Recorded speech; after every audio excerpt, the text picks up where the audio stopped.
Civil సర్వెంట్గా journey ఉంది కదా, బ్యూరోక్రాట్గా.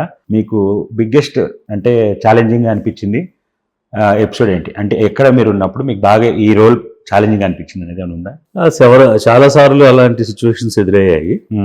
But initial కెరియర్లోనే పెనగొండలో ఉన్నప్పుడు అక్కడ ఫ్యాక్షనిజం ఉండేది ఆ టైంలో బాగా. అందరికి తెలుసు పరిటాల రవి అని. అవును. అతను ఉన్న టైంలో ఎలక్షన్స్ సరిగా జరగనివ్వకుండా అడ్డుకోవడం, వాళ్ళు రిగ్గింగ్ చేయటం ఇవన్నీ ఉండేవి. సో అలా రిగ్గింగ్ జరగకుండా ఫ్రీ అండ్ ఫెయిర్ పోల్ జరిపించాలని. అప్పుడు మీరు జాయింట్ కలెక్టర్గా ఉన్నారు కదా? అక్కడ సబ్ కలెక్టర్గా. సో చేస్తున్న సమయంలో ఈ సిచ్యువేషన్ వచ్చింది. ఆయన మీ క్యాబిన్ లో కూడా వచ్చారంట, సిఐ గారిని నెట్టేశారంట. అంటే అది ఎలా జరిగిందంటే, అక్కడున్న కలెక్టర్, ఎస్పీ అందరూ కూడా మనం డెమోక్రసీని ప్రొటెక్ట్ చేయాలి, అందువల్ల నువ్వు గట్టిగా వర్క్ చేయాలని నాకు చెప్పున్నారు. So then I took it is a challenge.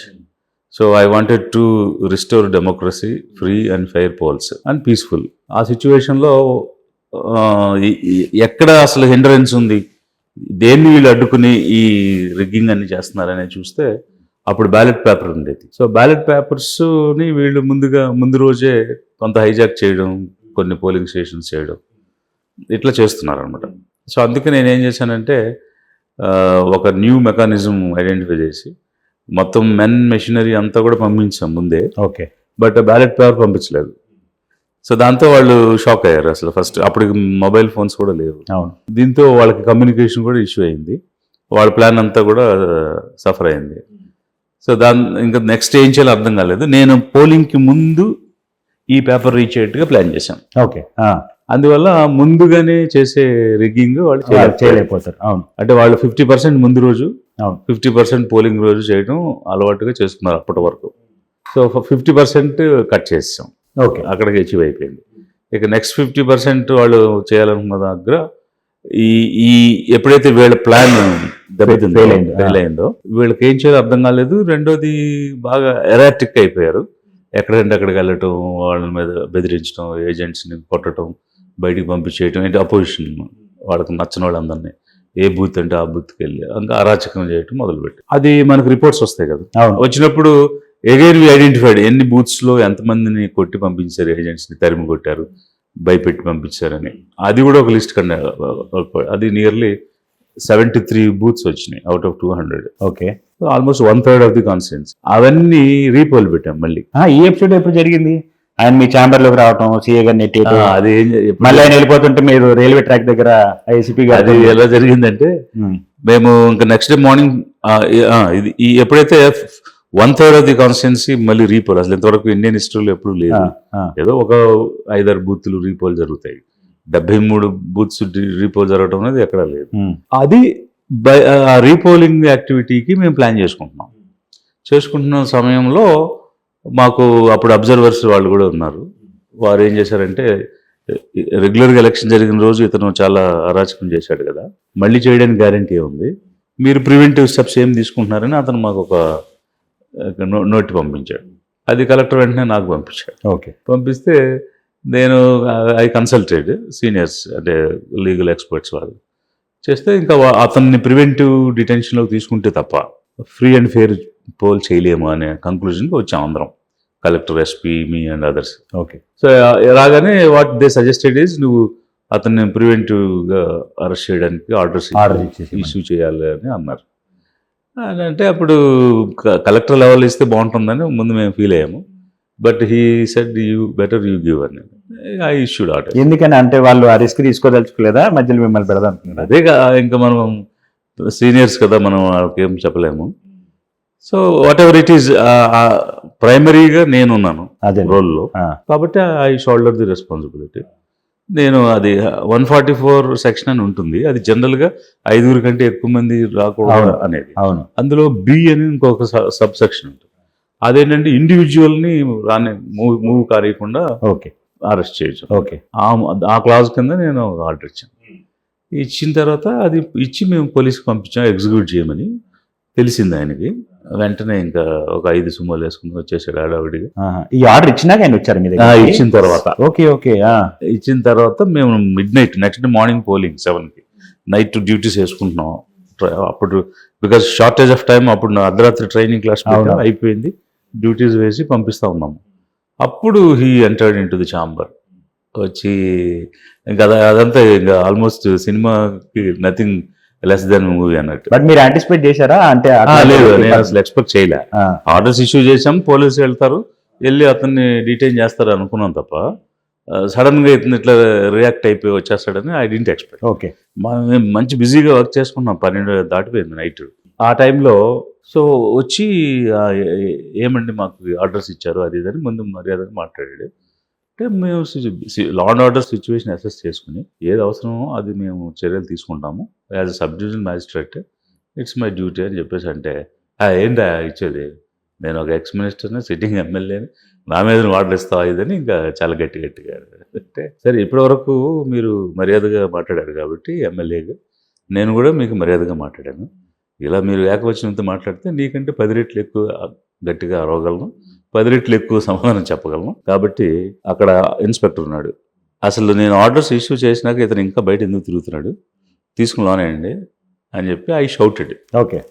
చాలా గట్టిగా పోలీస్ మీదే అని అంటే ఎప్పుడైతే నేను అరిచానో కంగారు పడ్డాడు. అంటే ఎట్లా అంటే అంతవరకు హీ నెవర్ ఫేస్ సచ్ అంటే ఒక ఆఫీసర్ అతన్ని కమాండ్ చేయటం, అతని మీద ఆర్డర్స్ పాస్ చేయడం అన్నది హీ నెవర్ సీన్. అంటే ఎదురుగా అంత అగ్రెసివ్ గా చెప్పడం, అసలు పేపర్ మీద ఆర్డర్స్ లేవు, అగ్రెసివ్ అంటే షౌటింగ్ అనేది అసలు ఊహించిన విషయం. సో సడన్ గా జరిగేటప్పటికి ఇవి షాక్డ్, కొన్ని సెకండ్స్ ఏమేం చేయాలి నాకు అర్థం కాల, అలా బ్లాంక్ అయిపోయాడు. బ్లాంక్ అయిపోతే ఇంకా నిలబడిన చూస్తున్నాడు, తీసుకెళ్ళి టేక్ హిమ్ అవే అని చెప్పి I shouted why is moving even after promulgation of the orders, how dare is take him అని చెప్పేసి ఐ షౌటెడ్. అప్పుడు ఇన్స్పెక్టర్ తేరుకుని అతను పట్టుకుందామని వెళ్తుంటే అతను కొంచెం స్టౌట్గా ఉన్నాడు, ఇలాగే టైల్స్ ఫ్లోర్ అది, దాంతో అతను ఇలా విదిలించుకున్నాడు కింద పడిపోయాడు. ఇంకా పోలీసులు వచ్చి అతను లేపుతుంటే ఈ లోపు ఇతను వెళ్ళిపోయాడు, వెహికల్స్ ఎక్కేసి వెంటనే వెళ్ళిపోతుంటే సినిమాటిక్ స్టైల్లో మళ్ళీ వాకీ టాకీలో చెప్పుకొని వైర్లెస్ లో అడిషనల్ ఎస్పీకి చెప్పి ఇట్లా ఈజ్ ఎస్కేపింగ్ వెళ్ళిపోతున్నాడు, ఇమ్మీడియట్ గా మీరు పట్టుకోండి అని చెప్పి అంటే అక్కడ గేట్ వేయించి, రైల్ గేట్ అవుట్స్కట్స్ లోనే, ఊరు పొలిమేరలు దాటక ముందే రైల్ గేట్ మూసేసి అతను ఆపి, సార్ ఆల్రెడీ ఆర్డర్స్ ఉన్నాయి మీరు మూవ్ అవడానికి వీల్లేదు, సో మా కార్లోకి వచ్చేసేయండి అని చెప్పి ఫోర్స్ఫుల్గా చేస్తే అతను నేను నా కార్లోనే వస్తానంటే ఇంకా ఆ కార్లోనే పోలీసులు ఎక్కి అనంతపూర్కి తీసుకెళ్లారు. ఓకే. అంటే హోమ్ అరెస్ట్ చేశారని, హౌస్ అరెస్ట్ చేశారు, తీసుకెళ్ళాను ఇంట్లోనే. Okay. Next day high court move చేశారు వాళ్ళు, స్టే చేయమని నా ఆర్డర్స్ని. హైకోర్టు చూసి అసలు ఇందులో ఇంటర్ఫియర్ అవ్వడానికి ఏం లేదు, is right in issuing such orders. ఇప్పుడు నీ ప్రాబ్లం అంతా ఏంటి, ఓటు వేసుకోవాలి అని కదా, ఓటు వేసుకోవడానికి మీకు సెక్యూరిటీ ఇస్తాము, సో ఎస్పీ కానీ ఈక్వల్ ర్యాంక్ ఆఫీసర్ కానీ ఇతను ఎంటబెట్టుకెళ్ళి పోలింగ్ బూత్లో ఓటేయించి తిరిగి పంపించేయండి, అంతేగాని ఆర్డర్స్ లిఫ్ట్ చేయడం వీలు కాదని హైకోర్టు ఇచ్చింది. దాంతో మళ్ళీ అనదర్ షాక్. లాస్ట్లో 4 o'clock ఆ ప్రాంతంలో తీసుకెళ్లి ఓటు వేయించడానికి వెళ్ళారు ఒక అడిషనల్ ఎస్పీతో కలిసి. లోపలికి వెళ్ళిన తర్వాత మళ్ళీ బయటకు వచ్చి పారిపోయాడు, వీళ్ళని వదిలించుకుని మళ్ళీ వెళ్ళిపోయాడు. ఇంకా మళ్ళీ పోలింగ్ బూత్స్ వైపు వెళ్ళిపోతుంటే దారిలో వెంటబడి మళ్ళీ పట్టుకున్నారా? ఓకే. Second day. సో మొత్తంగా ఎలక్షన్ అనేది ఫేర్ గా రన్ చేసే జరిగింది, వాళ్ళ క్యాండిడేట్ ఓడిపోయాడు. మరి మీ మీద ఆయనకి రెడ్డి పెట్టుకోలేదు సార్? ఆఫ్టర్ ఎఫెక్ట్స్ కానీ పెట్టుకున్నారు, అన్ని చేశారు. ఇక సరే ఇప్పుడు మనం నిలబడింది ఒక కాన్స్టిట్యూషనల్ వాల్యూస్ కోసం, అవును ప్రజాస్వామ్యం నిలబెట్టాలని.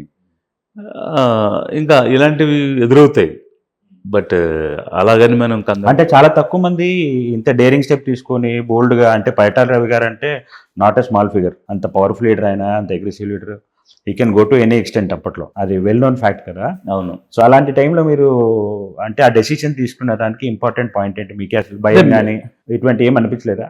ఉంటుందిగా, ఎంతైనా మనసులో ఉంటారు కదా, నెక్స్ట్ ఇయర్ చేస్తాడేమో. ఎస్పెషల్లీ నా పక్కన ఉన్న డివిజన్ ధర్మవరం ఆర్డీఓ నాకు ఫోన్ చేసి, అతను తెలంగాణ నుంచి వచ్చాడు మామూలుగా, అది ఎందుకు ఇలాంటి ఆర్డర్స్ ఎందుకు ఇస్తావా నువ్వు, ఓకే అది ఇదని ఆ టైప్లో అలా స్లాంగ్లో చెప్తా ఉన్నాడు. వాళ్ళు చాలా రిస్క్ అవుద్ది నీకు అది అని అంటే ఒకటి ఇప్పుడు ఒక ఆబ్జెక్టివ్తో, ఒక ఎయిమ్తో సర్వీస్లోకి వచ్చాం. సో ఈ సివిల్ సర్వీస్లోకి రావడం అన్నది ఒక గోల్డెన్ ఆపర్చునిటీ. అలా వచ్చిన తర్వాత మనకి ఉన్న మన పరిధిలో మనం పని చేయకుండా కాంప్రమైజ్ అయిపోతూ ఉంటే అది ఎక్కడో చోట ఉద్యోగం చేసుకోవచ్చు, జీతం సంపాదించుకోవచ్చు. బట్ దీనికి కొన్ని పద్ధతులు ఉన్నాయి, నియమాలు ఉన్నాయి, అంటే ఎక్స్పెక్టేషన్స్ కూడా ఉన్నాయి. 100%. ఆ ఎక్స్పెక్టేషన్స్ ఫుల్ఫిల్ చేయలేనప్పుడు ఈ సర్వీస్లోకి రావడం వల్ల ప్రయోజనం లేదు కదా. అవును. మా నాన్నగారు ముందు నుంచి పబ్లిక్ సర్వీస్ మీద, జనం కోసం మనం ఏమైనా చేయాలి, అలాంటి ఆపర్చునిటీ తీసుకోవాలి అని ఎప్పుడూ చెప్తుండేవారు. సో అది బాగా నా మైండ్లో ఉంది. So when ever I get an opportunity I should serve the people అనే కోణంలో ఇది మంచి ఆపర్చునిటీ. అది కూడా అన్ని సంవత్సరాలుగా గతంలో జరిగిన ఇన్సిడెంట్స్ తీసుకుంటే చాలా ఆశ్చర్యం వస్తుంది అనమాట. అంతకుముందు జరిగిన పోలింగ్ అప్పుడు ఇట్లా ఎవరైతే అదర్ పార్టీస్ నుంచి ఏజెంట్లుగా ఉండడానికి వచ్చారో వాళ్ళందరినీ పికప్ చేసి మనకి ఇండిపెండెన్స్ మూమెంట్లో జలియన్ వాలాబాగ్ మసాకర్ లాగా అక్కడ సోమందేపల్లి అని అక్కడ ఒక కాంపౌండ్ లోపల పెట్టి వాళ్ళందరినీ పిచ్చి పిచ్చిగా కొట్టేశారు. మళ్ళీ ఎలక్షన్లు అయిపోయినాక అంటే వాళ్ళు ఇంకొకటి ఎవడో రెండోసారి అదర్ సైడ్ ఏజెంట్గా రావడానికి కూడా ధైర్యం చేయకూడదు అని ఆ లెవెల్లో జరిగాయి రియల్గా. జరిగి లైవ్గా మాకు చెప్పున్నారు. ఆహా. అక్కడ కాళ్ళు ఇరిగిపోయిన వాళ్ళు, తల పగిలిపోయిన వాళ్ళు, చేతులు ఇరిగిపోయిన వాళ్ళు దగ్గర బెంగళూరు హాస్పిటల్స్కి తీసుకెళ్ళిన అసలు ఇన్సిడెంట్స్ అన్ని ముందు జరిగిన ప్రీ హిస్టరీ అంతా మాకు రివ్యూలో చెప్పారు వాళ్ళు. ఓకే. సో వీటన్నిటిని దృష్టిలో పెట్టుకుని దీన్ని ఎలా కర్బ్ చేయాలి, ఎట్లా కంట్రోల్ చేయాలి అనేది తీసుకున్నాం.